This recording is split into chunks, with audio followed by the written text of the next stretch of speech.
Right Honourable Prime Minister. Mr Speaker, I wish to make a ministerial statement under Standing Order 352 in relation to Fonterra and the potential contamination issue.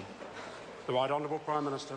Mr Speaker, last Friday the Ministry for Primary Industries received notification from Fonterra about a potential contamination issue relating to whey protein concentrate manufactured at its Hautapu plant that had tested positive for the food poisoning bacteria that could cause botulism. Officials immediately swung into action, and they have been working around the clock since then to give us certainty and clarification on the extent of the potential contamination. I'd like to reassure all New Zealanders, as well as our international trading partners, that the government has all possible resources focused on this issue.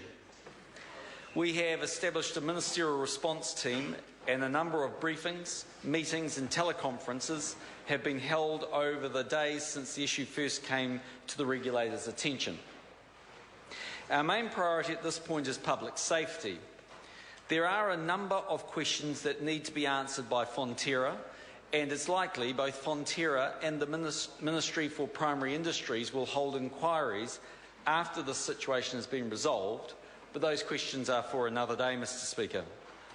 As I said yesterday, now is not the time for recrimination. Now is the time to make sure that consumers have the best information.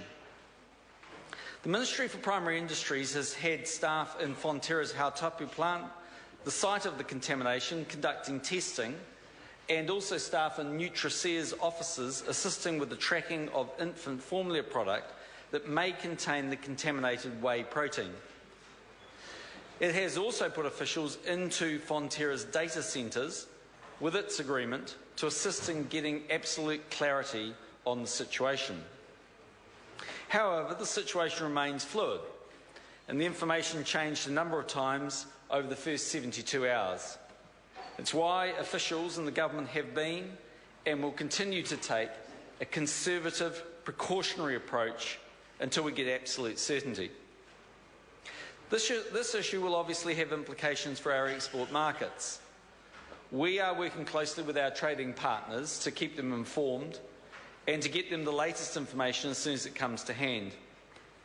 Overall, to date, the response from international markets has, on balance, been measured. We've received mixed messages from Russia and are working with the Russian authorities to clarify the situation. China has suspended imports of Fonterra's produced whey powder and dairy-based powder from New Zealand and Australia, and increased inspection and supervision at the border for New Zealand dairy products. However, it has not stopped imports of our two biggest exports, whole milk powder and skim milk powder, at this stage.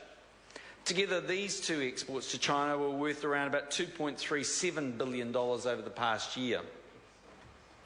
Yesterday, after MPI had issued earlier precautionary advice regarding two of Nutricea's infant formula products, Nutricea decided to issue a voluntary recall for those two affected product lines.